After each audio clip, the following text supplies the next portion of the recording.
Alright guys, open topic muna tayo ngayong araw. So ang topic ko today is, ayan, title sa taas, lagay ko na. Ito ay para sa mga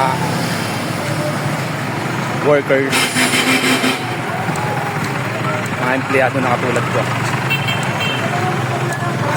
Noong mga panahon na wala tayong trabaho is sobrang sipag natin mag-apply.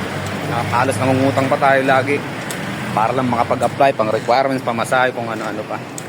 Pero ang tanong, bakit kapag may trabaho na kayo o may trabaho na tayo, is pinapabayaan naman natin, diba?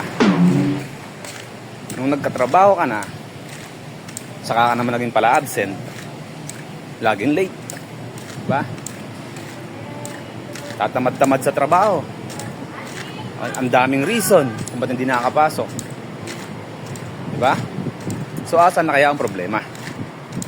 Nung wala kang trabaho, hanap ng trabaho. Nung nagkatrabaho ka, ayaw mo naman pagbutihin, diba? So ang sa akin lang guys, kapag nagkaroon kayo ng trabaho at maganda naman ang pagpapasada trato sa inyo ng amo nyo, give your best, diba? Todo mo na yung kaya mo para mabuhay. Alright, peace yo.